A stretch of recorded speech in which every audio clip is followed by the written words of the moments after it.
Okay, good afternoon. Welcome to the Living with Disability Research Seminar for July. My name's Chris Bigby. I'm the director of the centre.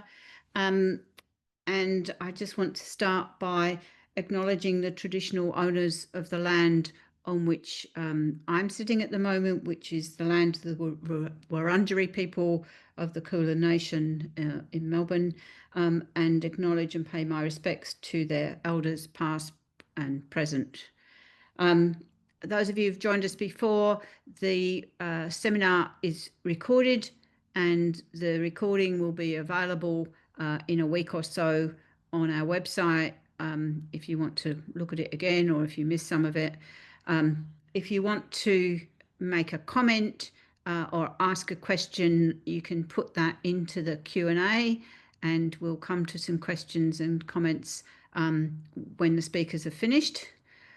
We've got one topic this afternoon and two speakers.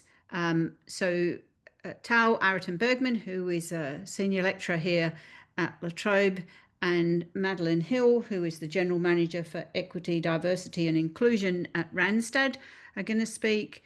And they're speaking about a project that was funded by DSS that was run. It was a pilot that was run by, I think, a combination of Get Skilled Access and Randstad. And the La Trobe Living with Disability Research Centre was involved in evaluating that. The report of that evaluation we think is probably available, but we just need to confirm that it is now publicly available, and we'll put that link in with the slides when we put them up on the website. So I'm going to hand over to Tal Arrington-Bergman to start this afternoon. So Tal, over to you. Thank you, Chris, and good afternoon, everybody, and thank you for all those people that came despite school holidays. So if you need to attend with little people, please do. So we are going to speak today about, again, an evaluation that we did of Recruitable Pilot. What we're going to do today is going to talk a little bit about employment of people with disability in the open labor market. Then Madeline is going to speak about the Recruitable program. And then we will share some things that we learned about in the evaluation. So we're going to talk about how we evaluated it and key findings. And then we're going to think about lessons learned and how to, if we want to design good support for people in the open labor market, what we should think about. And then it's going to be your turn and it will be open for discussion a little bit. Tal, do you want to put your camera on? I actually don't, because then I can't. Okay, that's fine. Okay, so just to know what's the problem. So equal access for meaningful employment opportunities in the open labor market is an ongoing challenge for people with disability worldwide. And in Australia, it's not different. People with disability face considerable barriers to work opportunities. For example, we can see data shows that the employment rate or participation in the workforce for people with disabilities 56.1, which is very, very different than the 82.3 that we would see for people without disabilities. Moreover, even when people with disability are employed in the open labor market, they are more likely to experience underemployment, involuntary part-time. That means that will be employed for less hours than they want and can do, lower than average salaries, and limited opportunities for career progression. This is a problem not only for people with disability themselves, but also for organizations that miss out of all the significant benefits of diverse and inclusive workforce. People with disability represent an untapped talent pool rich with unique experience, knowledge, and skills. And research shows that organizations offering diverse and inclusive workplace shows improvement in profit, productivity, and satisfaction, both of client and of their workforce.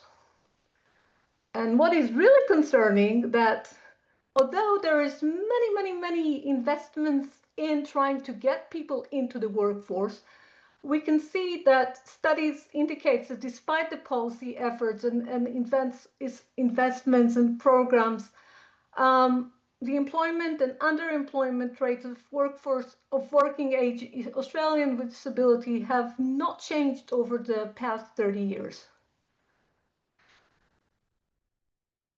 And just to give us another understanding, so why is this happening? So a wide range of barriers for employment for people with disabilities have been documented. Most of them look at the supply side, which means the person with a disability. It looks at their characteristics, their jobs functions, their skills, and there's many efforts to develop some programs. So we would see vocational rehabilitation programs and placement services, and trying to skill up those people. These are based on the assumptions that managers will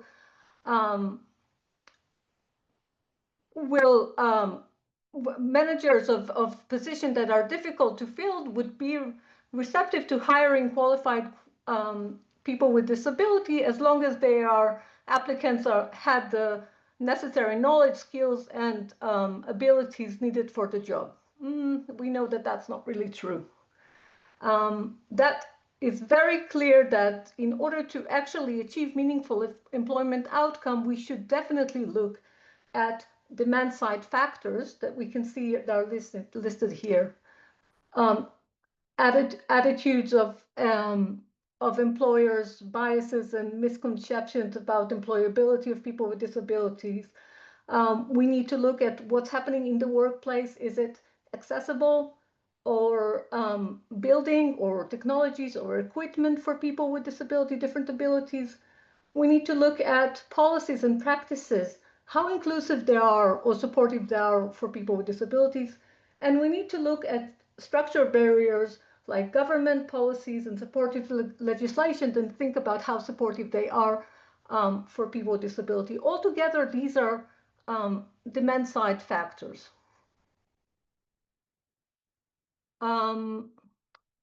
While demand side barriers are evident through all stages of the employment cycle, recruitment, selection, onboarding, and performance management and promotion, there is growing attention in the unique challenges faced by people with disability trying to enter into the labor market when they're recruited. We understand now that traditional recruitment methods present many barriers for people with disabilities. And there are a lot of systematic issues requiring us to rethink recruitment practice to ensure inclusivity and accessibility for all job seekers with and without disabilities. And Madeline now is going to speak about a unique program designed and implemented, Recruitable. Madeline, to you. Hi everyone, thank you. I'm on Bunurong land in the southeast of Melbourne, so thank you for having me here today. So what I wanted to start with is just a really quick how this all came about. Randstad was working with the Department of Social Services, standard recruitment services, and placing people into jobs into DSS. And we also had a relationship with Get Skilled Access and had done some work with Get Skilled Access. And so we spoke with Get Skilled Access and the Department of Social Services to see if there was any interest in looking at doing something in the disability recruitment space. And so we went through the proposals and presentations and grant applications, and we set out to address the problem. How can Randstad mainstream disability recruitment? How can we, as a recruitment organisation, do a better job of this? Because we're not a disability employment service or a DES provider that gets specific government funding to recruit people with disability. But what we really believed that we knew that the recruitment agency or the recruitment sector does not do a good job of recruiting people with disability, and that includes Randstad. So we really wanted to do something about that, and we really believed that we could and that we should. And so those objectives there, the really big one was about mainstreaming. How do we mainstream it, and how do we create this lasting, sustainable impact? If we go on to the next slide, please, Tal. And so what we did is we worked with Get Skilled Access quite closely. We did some global and local discovery. Get Skilled Access really drove that, and we put Get Skilled Access actually are a disability disability consulting and training company. So they put the training together, and I'll dive into a bit of the training in a minute. But there was also a lot of work to engage and get people to complete the training. And in Randstad, for example, I ran train delivery because it worked more effectively to drive the training and deliver it in a group setting that was in everyone's diary, as opposed to leaving people to do the training in their own time. It just worked more effectively for our business. There was a full recruitment audit from an accessibility perspective, so looking at job advertisements, language, inclusive statements, ease of application, ability to request accommodations, workplace adjustments, interview process. Everything. It was from top to tail. It was looked at. There were 7 participating organisations that all had to do, went through that full audit. And we received a report that detailed all of the opportunities or the gaps that needed to be closed. Some of them long-term, some of them were quick and easy to do. Get Skilled Access also ran an inclusive culture health check, which was a survey that shed light on understanding an organisation's culture as it related to accessibility and inclusion. So it looked at 7 essential values and culture and organisational behaviours. And it also asked about systems and processes. So touching on some of those demand side barriers that Tal just mentioned. And we built a landing page or a website page, and there are some pictures of that on the right-hand side, some snippets there that were from the landing page, which we wanted to provide information and resources for candidates, and it included downloadable instructions on how to apply for jobs. It was in video format as well. There were interview tips. There was lots of other information as well, and the top of the page, which says career opportunities for people with disability, made it really clear what we were doing in that space. If we move on, please, Tal, to the next slide. So some of the research findings were quite shockingly about the recruitment sector. They were quite bad. So the research, we ran it in conjunction with the recruitment peak body. It's called the RCSA. And so we worked with the RCSA to invite other recruitment companies and consultants to come and join and share in these focus groups, so that it wasn't just Randstad having input, it was from a really wide variety of recruitment companies. And what became apparent really quickly was that people did not feel comfortable to recruit people with disability and wanted guidance on what to do. So A, so they felt confident, and B, to ensure that they weren't putting the company at risk by saying the wrong thing or doing the wrong thing.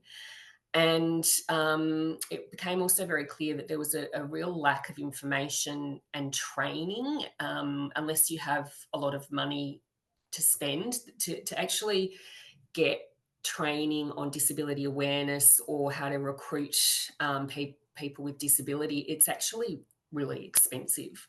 So putting that training together was obviously critical. Thanks, Tal.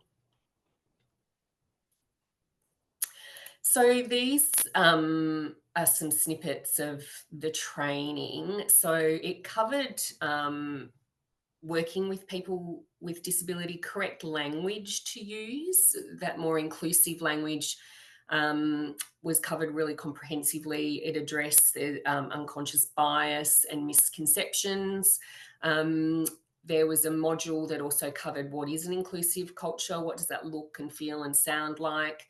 There was inclusive recruitment examples, like mock interviews it was all in video format, and then there were you could download a PDF, accessible PDF, etc. as well, and summary things to sort of have on your desktop if before you went and interviewed someone, or you could take a sheet of paper in with you. There was a great module on the business case for employing people with disability, and employees with, it said things like employees with disability stayed longer with the company, have equal or higher rates of productivity, better attendance records, a lot of those things that people just didn't grasp or had no exposure to those basic facts. So this training is still used by Randstad consultants. It sits in Randstad University for all of our consultants and anyone across the company to complete. And I still deliver this, even though the Recruitable Pilot is finished now. I still deliver 2 training sessions a year, and that this is one of the big lasting impacts, is that if we're recruiting people with disability, people can jump in and do the training straight away, or they can attend these sessions that I run every 6 months as well. Thanks, Tal. So I wanted to talk about the recruitment activities and outputs, because it sounds sort of quite simple that, we just we recruit and place people with disability. And what became apparent is that it was significantly more complex than what I had imagined it was going to be. So I was out there sort of harassing customers for jobs all the time. So we went and found 7 organisations to work with, and then the jobs didn't just come in. I was constantly talking to stakeholders about what jobs are we doing, what jobs are you putting in the program. So there were in the beginning fortnightly meetings with all the stakeholders, obviously separate meetings across each organisation, and then it moved. Once things got moving, it moved out to monthly meetings with stakeholders. So it was a very managed process to keep stakeholders accountable and to hold organisations' people's hands and really push them through the process. So. And just an example of this is how we advertise legally. Because this was a special measures program, we could advertise specifically for people with disability. So we worked with the legal team to get it right and make sure the language was correct on the advertisements. And then some customers still weren't happy with it, and so there was a lot of backwards and forwards with that until everybody was happy. We did a huge advertising campaign on social media, so LinkedIn mainly, and you can see some of the tiles there. So that the one on the sort of centre right, that's a snippet from my LinkedIn page, and it says, Randstad's delighted to be partnering with Tennis Australia for the Recruitable Pilot, employment opportunities specifically for people with disability. If you're interested or know someone living with disability who may be, you can find more information by clicking the link below. So this went on to the Randstad Australia page, to my page. I shared it across the company. It got tens of thousands of impressions, and I did this for each company as well. So as the social media was, and still, you know, it is a very important way that we advertise. The tiles on the right-hand side that you see there, be valued for your differences, and we were really pushing. I learned a lot about marketing, because marketing, it's not just about advertising. You actually apparently when you advertise, you tell this story about you know, what we're trying to achieve and what we're trying to do. So that, you know, being valued for your abilities, being valued for your differences, being valued for your skills was really this narrative that we were sharing and wanted to really get out there. And so that was a big push on all of our social media. We did some Facebook and Instagram advertising as well as part of the larger campaign. So this whole being valued for having disability was the story that narrative, marketing narrative that we were sharing. And so our marketing department also monitored and measured all the hits and how long people spent on the landing page, looking at jobs, also the Seek advertising hits, the LinkedIn statistics as well, and that data was all sent through to Tal. All right, next slide, please, Tal. So the actual recruitment process needed a really considered lens across it, and Get Skilled Access gave us information through the review, but the day-to-day follow-up to ensure that we asked candidates if they had any adjustments every time we communicated with them. And the reason for this was that research shows that candidates need to see, hear and experience the ability and to ask for an adjustment or an accommodation at least 3 times before they actually believe it. So I wrote out a script to assist with the beginning of every single interaction that our consultants had with candidates. The Seek job advertising, we really had to dial up the inclusive nature of the organisation to sell this to candidates, because there are subtle signs, and sometimes not so subtle, that candidates look for, candidates with disability look for, to gauge how inclusive an organisation really is. So what you can see there is just that I've highlighted there on that picture there, just making sure that we're communicating with people in the right way, and constantly asking them. And there was eligibility criteria as well, because it was special measures. So we asked people to give us documentation that they had a disability. Thanks, Tal. So in terms of some key highlights, training is absolutely critical, and I haven't actually put that on the slide, so I'll mention it, but the training is absolutely critical. Misconceptions, there were, as Tal said, there were so many misconceptions, and especially around workplace adjustments, that they're big and expensive. And our experience was certainly that people really very rarely asked for workplace adjustments, and if they did, they were actually really small, didn't cost anything, or were really inexpensive. The recruitment process, even my recruiters at Randstad, who are expert recruiters, were calling me to check in regarding what they were doing to ensure it was correct, the language. I reviewed job advertisements. I did marketing did the social media, but I told them exactly the language. Everyone needed to have their hand held, and this is organisations as well. I would get calls all the time from organisations about, how does the hiring manager ask this, or are we allowed to say that? And these are people who'd done the training as well. Just that reassurance was needed. So the lasting sustainable impacts, which was one of our objectives.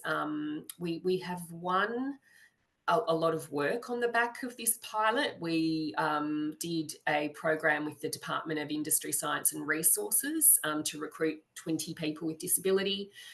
We placed a lot of people into Amazon, 87 people with disability last year.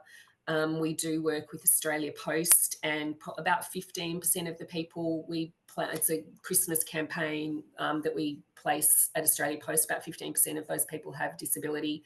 All of our consultants do that training who work on those counts, and increasing the number of people with disability who use mainstream recruitment companies. I think there are a lot of great learns here that would support the recruitment industry, but that's not to say that we're perfect at it, or and I think that we've got a long way to go. Thanks, Tal. I'll hand back to you. Okay, thank you.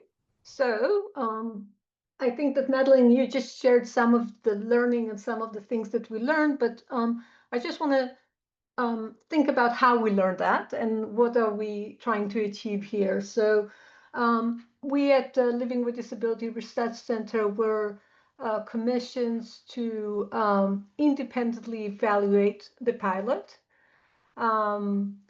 We looked at processes and outcomes. We used what we call a program theory driven approach, which considers, again, how the program was designed, how it was implemented, and what were the outcomes. And when I say we, I mean a big, large, good group of good people. And I want to mention here the contribution of Chris, the contribution of Yelena, Sean Anderson, and William, people that really were helpful throughout different stages of this project. So we try to identify the program core components. So just now listening to Madeline, to you talk, I was thinking about you were telling a story. One of the things that we are trying to do as researchers is to understand and to unpack that story and to understand what are the components of it.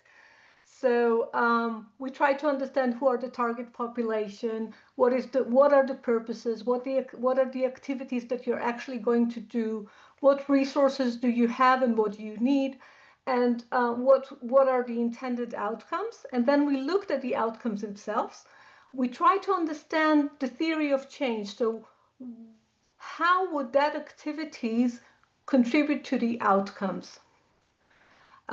We did it by try to understand how different stakeholders, employers, people, job seekers with disabilities, managers, and recruiters experience and respond to the program, and we try to put it in a specific context.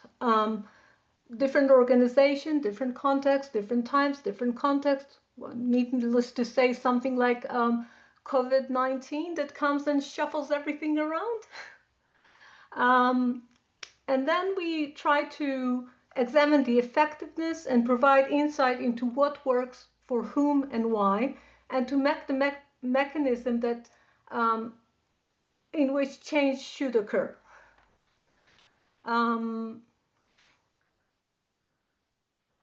To do this, it was a big project. We collected data through the program design and implementation phase, basically for 4 years, from November 2020 to November 2024. And we looked at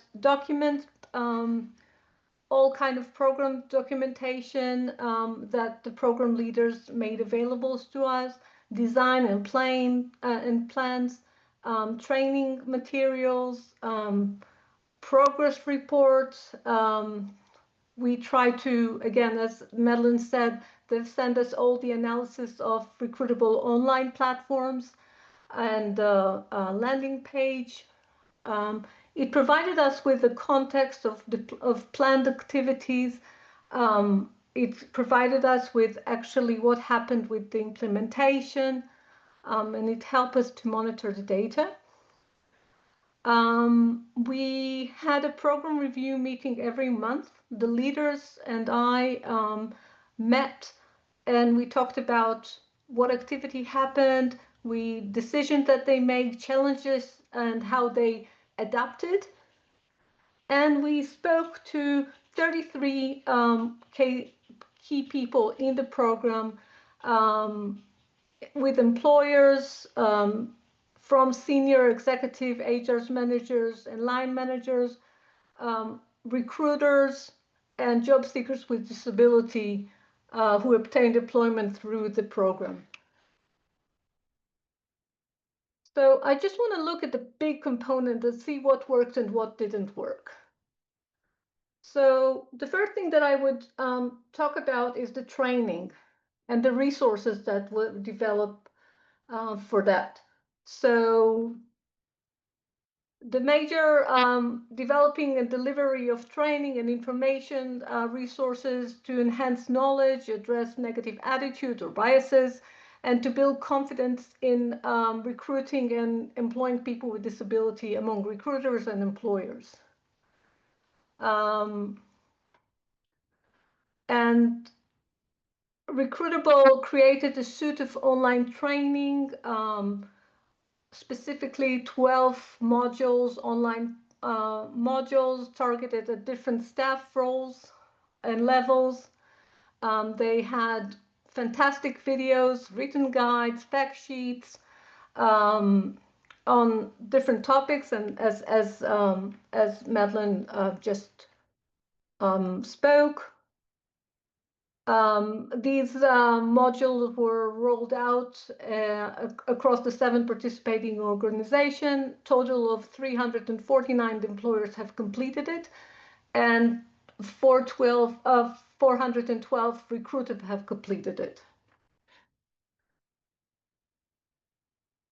And what worked well? So recruiter and employer praised the training content and its ability to challenge implicit bias, enhance their self-awareness of disability and inclusivity, and to deepen understanding of how disability bias influence recruitment and retention.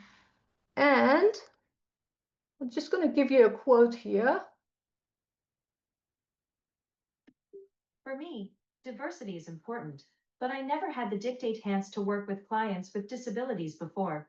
Being part of this pilot, with its training, helped me understand this group better. It has been a great experience and gave me a lot of tools. I can say today that I am more aware of this aspect of diversity. Recruiter. So I think this really tells us how it was helpful to raise the awareness to this this group of clientele. Other people, other participants have really valued the real life story and case studies showcased in the videos, and you can see here some of the quotes. And a lot of participants appreciate the evidence of economic and benefits for businesses employing people with disability included in the training. And mostly people were very moved by it. People were engaged. You know, people, when usually you ask people how was the training, they say it was boring, it wasn't helpful, it was helpful. But people here spoke about emotion, they spoke about how it helped them to actually look at their own biases and think about how that actually is blocking people with disability into the labor market, which is a big thing. Let's now think about what didn't work. So despite this positive premise, some employers provided corrective feedback that training was too general and time-consuming. They felt that the modules lacked sufficient focus on practical application. For instance, guidance on how to think about reasonable accommodation, what are the inclusive hiring process, knowing who to ask what about advice. a few suggested that the training could be streamlined and to be more directly related to the day-to-day management practice. So it was talking about big general principles, and they wanted more concrete advice. Let's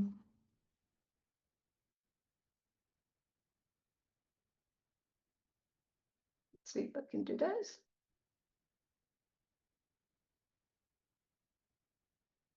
The training was well-intentioned, but it was a missed opportunity. It focused too much on attitudes, which is fine, but we already know this stuff is important. So spending 3 hours on Trump wasn't the best use of time. Another thing that, again, Recruitable has developed are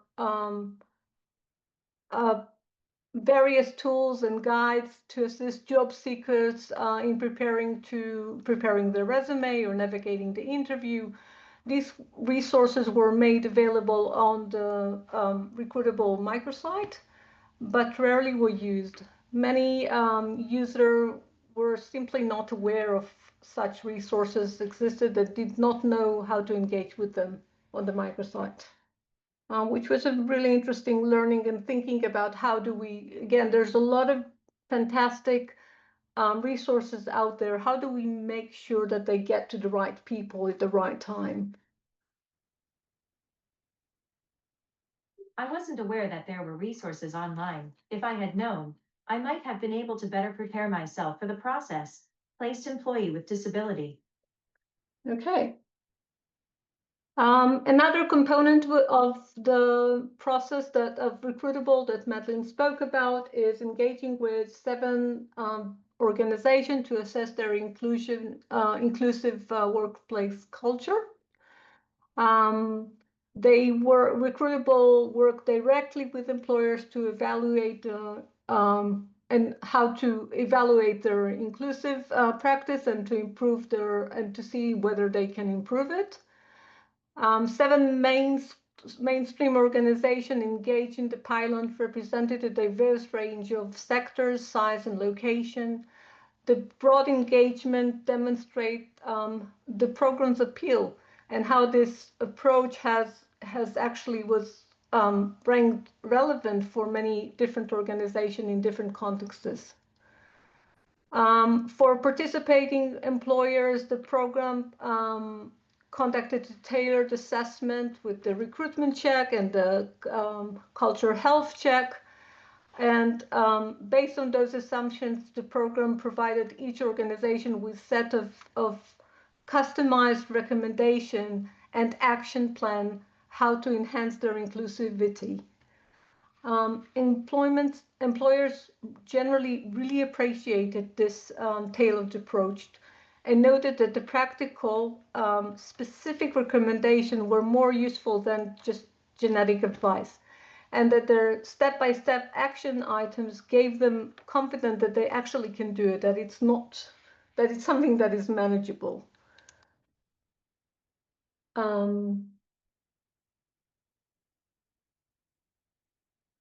What was good about Recruitable is that the pilot met us where we are.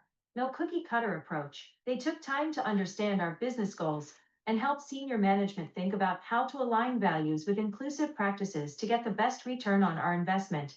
HR manager. Okay.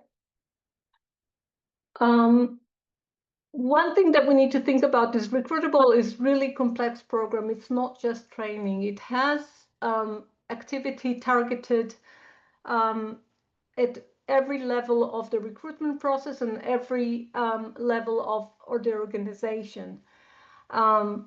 It requires a strong commitment and resources from participating organization.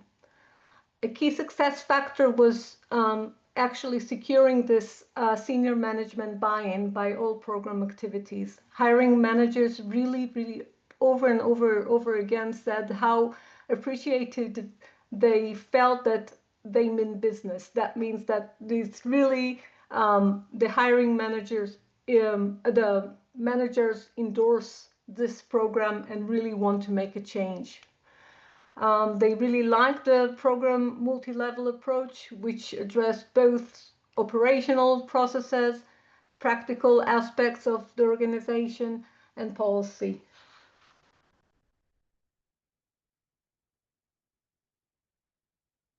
What makes Recruitable unique is that they actually got buy-in from senior executives. When you get their buy-in, you can start making real change, revising policies, discussing processes, and setting new outcomes.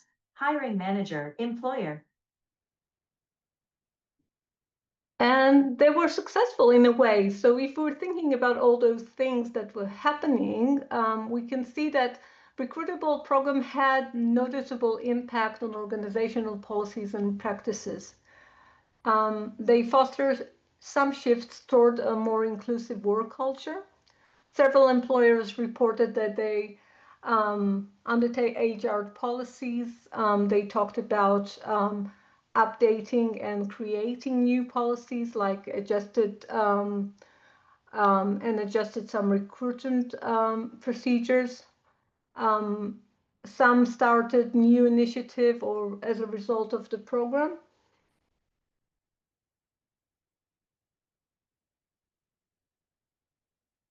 The reasonable adjustments policy I think is really positive as another sign and symbol that we take it really seriously. It's not just an ad hoc thing. Hiring manager.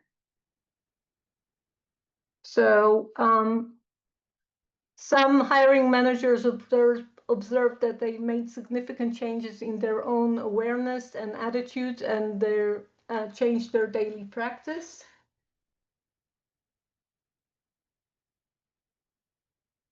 I communicate with my staff using Teams. This is just the way things are here. If someone asked me a year ago to email or talk to them about something in person, I would have just said, no mate, suck it up. I'm sending it to you via Teams. Now I would never think to push back on something like that because I've gone through the training and I'm more aware of disability and difference. Manager. Okay, participants also emphasized the program sparked broader cultural conversation across the organization, and there was some evidence that the program created a ripple effect, expanding well beyond the intended outcome. So I'm just going to give one of these. So, one unexpected outcome is that recruiters automatically started to recruit people with disability for other clients, organizations, not involved in Recruitable, without being asked. So, I think that because of all the activities we've done in Recruitable, there are today more job opportunities being offered for candidates with disability through mainstream recruitment channels. Recruitable leader. Okay. Some of the challenges and areas for improvement. So again, what didn't really work well? All stakeholders, recruiters and employers acknowledge that achieving a deep and lasting cultural change is a long-term journey. It was recognized that it will require continued investment, leadership, and commitment, and ongoing monitoring in order to make sure that all those initiate changes are going to actually continue. People said it as the program made it start, but again, there's a lot of different things on the agenda, and in order to make disability continue to be the focus, you really need to invest more time and to make sure that this stays on the agenda and stays working. Okay. So one of the major things that Recruitable really tried to do is to make the recruitment process more accessible.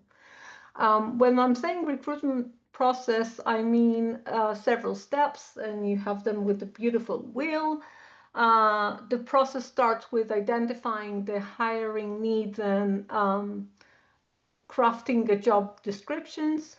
Then, as Madeline spoke about, the job advert and putting it in the job posting and candidate outreach, screening and shortlisting for candidates, and before conducting the interview, making sure that the candidate is ready and making an offer for successful candidates. So for people, it was interesting to see how Randstad have changed the recruitment process to make it more, to adapt it to recruiting people with disabilities. Both recruiters and employers agree that the inclusive hiring process requires starts well before assessing or interviewing candidates. Key activities include thinking about or making a job analysis to determine what are the inherent requirements of the job, and to develop a clear selection criteria and detailed job descriptions. This foundational work were done by recruiters, ensured that the role were accessible and eligible with organizational needs, and being realistic about what the market has to offer and the availability of candidates with disability. Recruiters work closely with employers and human resource managers to actually make sure that what are to prioritize job requirements and balance the organizational needs with accessibility and define clear expectation for each role. This collaboration requires quite a lot of flexibility and adjustment from both sides, and tailored hiring processes.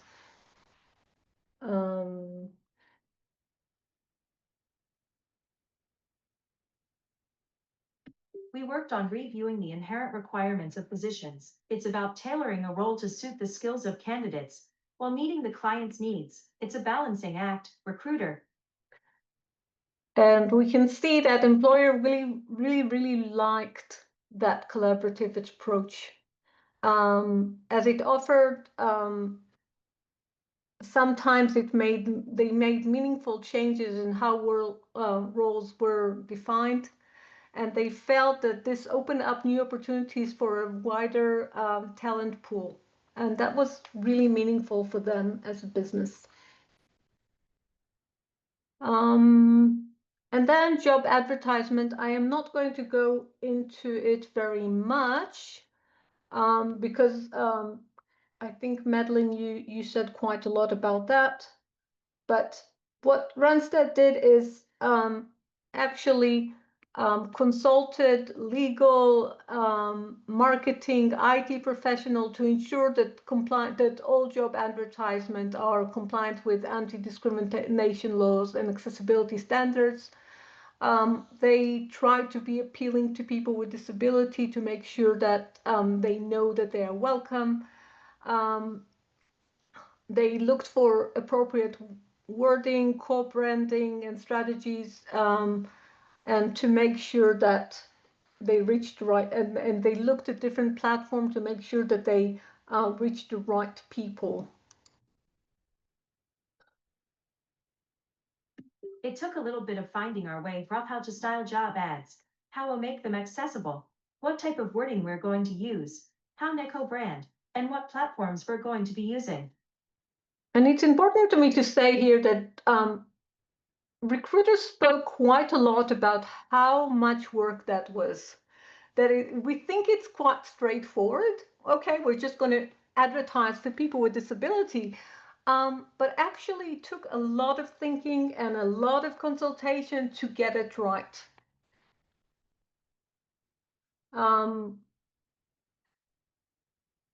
Okay, when we're looking at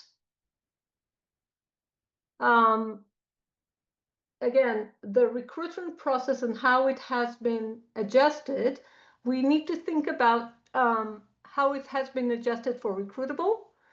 So job seekers with disability on the ad were given the option to opt into Recruitable by ticking a box and on their application form indicating that their disability studies, that they have a disability, and specifying whether they would require any adjustment during the recruitment process.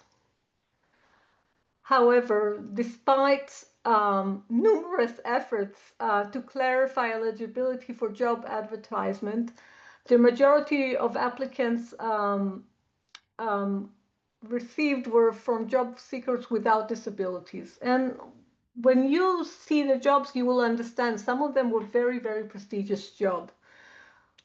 For example, when we looked at role by role, we could see that only between 2% or maximum 36% of all applicants for a job, each role was people with disabilities. One thing that we need to think about is, again, recruiters were hesitant and confused about discussing and asking people about their disability and how it might impact their ability to perform the job. Many recruiters operated under the assumptions that although there were guidelines, although there were a lot of guidance around that initiating any discussion about candidate disability could be considered discriminatory, and they relied on the candidate to initiate or to voluntarily disclose their disability or discuss it or to think about how it's going to impact the role, which We are not allowed to ask a person about their disability or collect any data on that. The only thing I know is whatever was written in the doctor's letter. In most cases, it was a very general letter, which is fine because I don't need to know. Recruiter. while asking about candidate disability might be perceived as an, again, unprofessional or disruptive practice, not making it explicit can also discourage job seekers from openly discussing their disability and any workplace adjustment that they might require. And we will get to that because very, very few people actually made those jobs a workplace adjustment requirement. It could be that they didn't need it, or it could be that they didn't feel comfortable discussing it. But the problem is that there was assumption with the employers that somewhere around the process, somebody would discuss with the person, with the applicant, the disability. So they were under the impression that it's not in their hand, that Randstad, the recruiter, should do that. And that sometimes made it that, again, not that the person's disability wasn't discussed in any point of the recruitment process, which was very positively received by the candidates, but not necessarily helpful, as we will see in a little while. I don't think it's my place to ask. If a person came through Recruitable, they had to tick the box and were asked directly about any adjustments they might need. If, during the interview, the person does not bring it up, I don't see any reason to ask again. I think it's disrespectful. If a person needs something, they would tell us. It's not my place to ask, recruiter. Okay. Job seeker with disability, sorry. At this point, the recruiter shortlists the candidate and provide them with details on the employer's further thinking. And one of the things that recruiters have done is to support again, both the recruiter, the employer, and the person, in order to make sure that the person is interviewed in a way that is actually best suited to their support needs.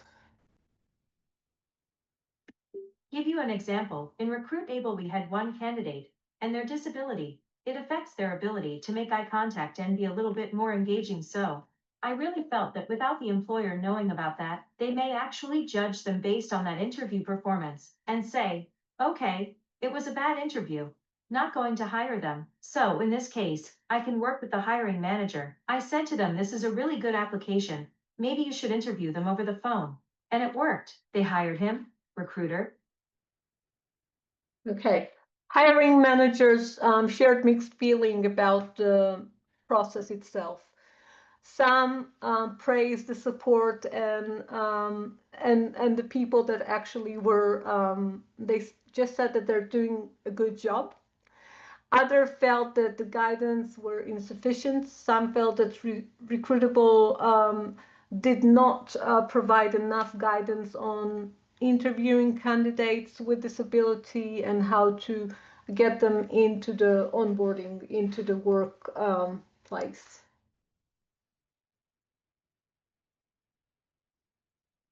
I understand that it is none of my business, and people don't have to disclose their disability, but if this is the case, I want to make sure that Randstad has this discussion with the person. I don't need to know the disability, but I do need to know that somebody has worked with this person on how they're going to handle themselves in the workplace, and I'm not sure that happened.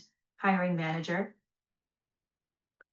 So we try to understand how all of this adjustment has actually being perceived by job seekers with disability, which are the target population. And we can see that job seekers with disability, and again, we interviewed only people that were successful and were hired through the program. They really perceived positively their experience with Recruitable, noting how different it is from previous attempt to find employment. And I think these are really good because it really help us understand what are the I tried looking barriers. for work in every way possible: LinkedIn, recruitment agencies. I even tried volunteering, but nothing worked. Every time they wanted me to fill in these online forms, I usually didn't even get an interview. But with Recruitable, I knew I had a chance. No guarantees, of course, but they know what they're getting. And nobody's going to discriminate against me because of my disability. I think Recruitable gave me a chance. It opened a door that was locked for me. Placed employee with disability.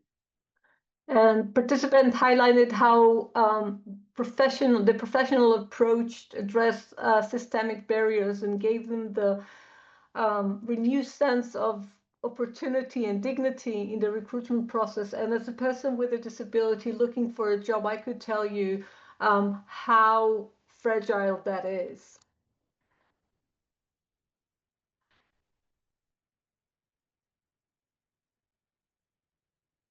I never say that I'm a person with disability, because they will never give you a call back. And if I do get a call back, it's all over in the interview. Once I step into the room and they see how I walk, it's all over.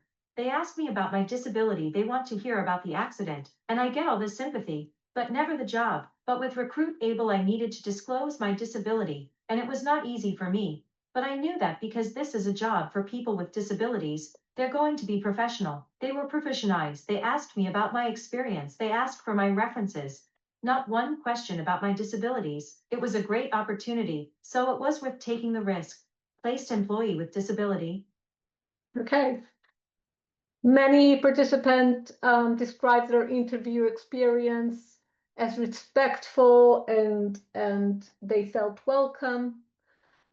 They really appreciated, they thought that the communication between Randstad and the hiring manager made selection process easier because they didn't have to discuss their disability. And again, let's remember that everybody assumed that the disability is discussed somewhere else.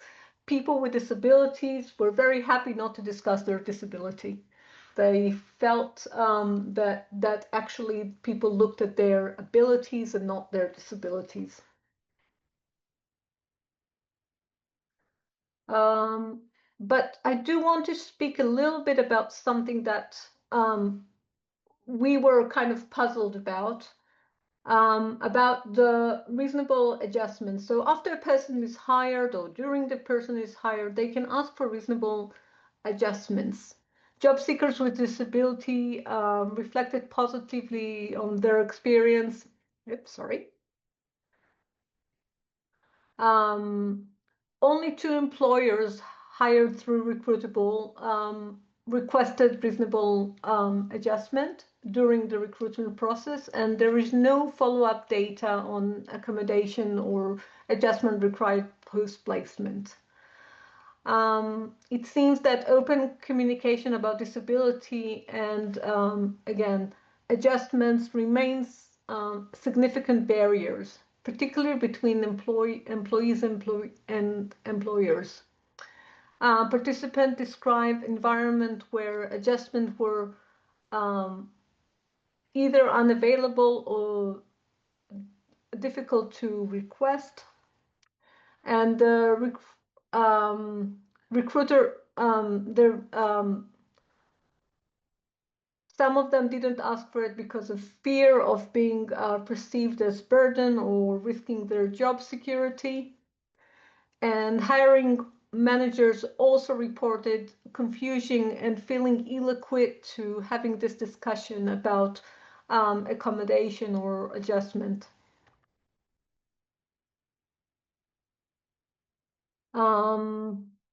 Okay.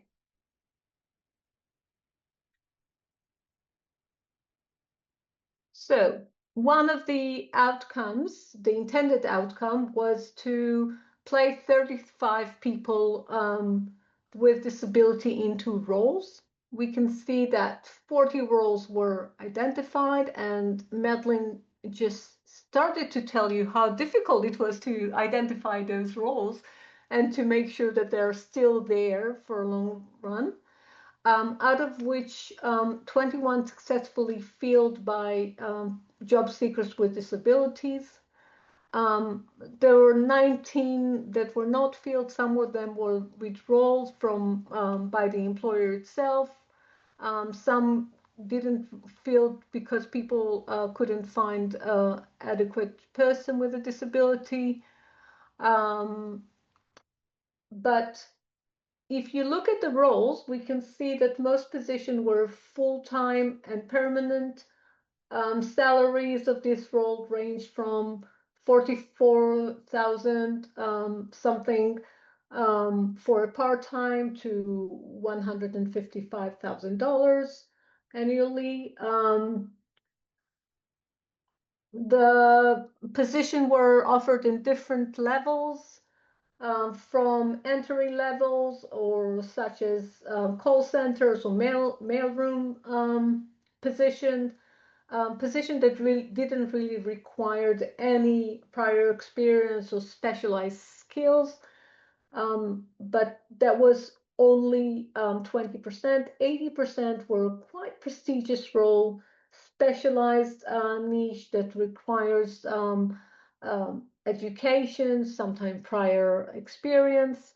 You can see here some of the job titles that we have: software engineers, product managers, risk banking support analyst. So there were quite prestigious roles, and I think this is quite unique for program for people with disabilities, because usually you would stay with very, very entry-level roles.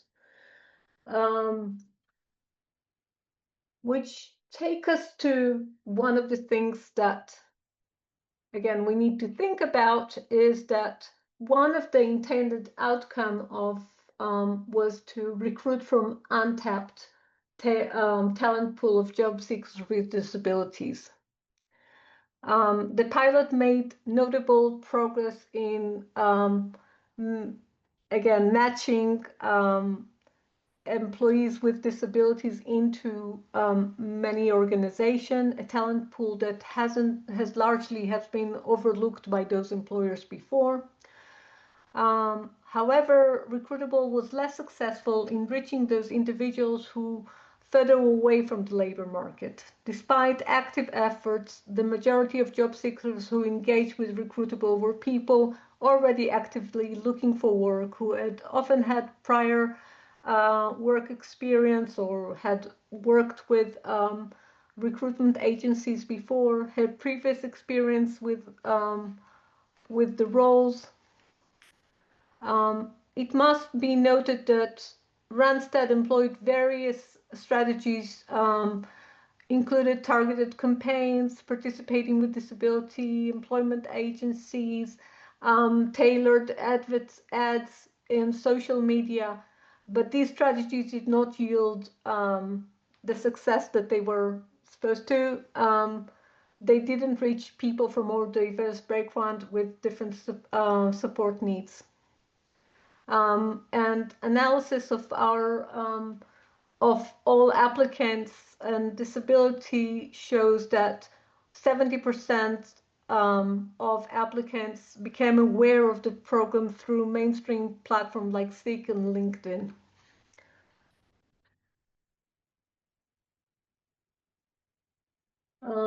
And I do want to say this because this is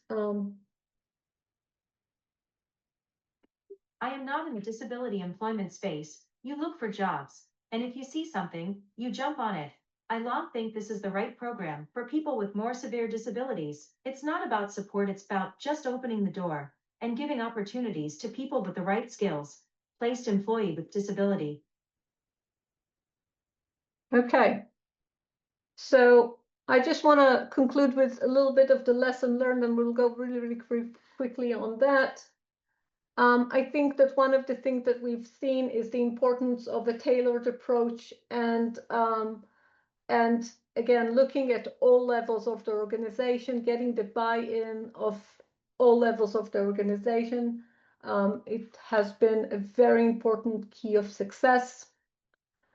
The importance of trusting relationship. I can't tell you how much time and effort went into building relationship with the organization. Every time there was a personnel change, turnover, there was a setback, and sometimes Recruitable had to rebuild those connections to get people to understand what is needed here. One thing that was very helpful, if we had if Recruitable had a champion of disability in the program, the champion not only advocate but made sure that things progressed, and they tried to help to operate the goals of and the activities on a day-to-day operation of the program. So if we look forward, I think it's important to think about this time. So to think that we can just sell those kind of programs and put them on the shelves, and you have this training or whatever, it needs a tailored support. It needs somebody to keep on building those relationships. It needs this regeneration all the time of the relationship and all the time of the activities to make things actually not fall off the wagon and just start from the beginning. Another part that was again a little bit missing was the importance of practical support. Training is important. Thinking about attitudes is important, but what managers really looking for is like, what do we do? How do we do? It's those kind of things. They need this hand holding, they need this place to have advice when things they're not sure about, even if they went through the training, even if they took in all those principle in the training, they are really lacking some practical support. We need to think about, so one of the suggestions made by employer was helpline or consultation, real-time coaching, and troubleshooting. Another thing is that Recruitable spoke about recruiting people and just finding the right people for the job. Employers have asked for post-placement support. So if something after the person is in, we need to make sure that they can, progress and have the same career path as a person without disability. Both people with disabilities, workers with disability, and employers and HR managers thought that they needed post-placement support. Some suggestions that people said is like regular check-ins, just to monitor progress and to see if there's any concern, if that, troubleshoot that. And the importance of, again, thinking about the target group. Are we looking to offer new opportunities for people with disabilities that are not right now in the labor market, then we need to think how to reach them. People that don't look at social media, and think about how to reach them and how to allow those opportunities to be. If not, that's fine. We can say that this program does not target this population, but we need to think about it. We need to be explicit about that. So I think that they made recruitment overall has advanced awareness and help some organization take the first step to develop a more inclusive work culture. It helped to engaging mainstream recruitment agency, open up new opportunities for some people with disabilities. While the program was very successful in achieving some of these objective challenges were in, again, cultural integration over time, the resource allocation, and we need to think about that. And I think that taken together, we can take those lessons and think about when we are designing either a new iteration of this project or other, but think about what are the things that makes it work. Thank you very, very much for listening. So thank you very much. I think that's been very interesting, and we will let people know where you can get the report. The slides and the recording will be available on our website in a week or so, and we'll let you know when those are there. And the next seminar will be on the 13th of August, and we'll get the information out about that in the next week or so. So once again, thank you, Tao, thank you, Madeline, very much, and thank you everybody for attending.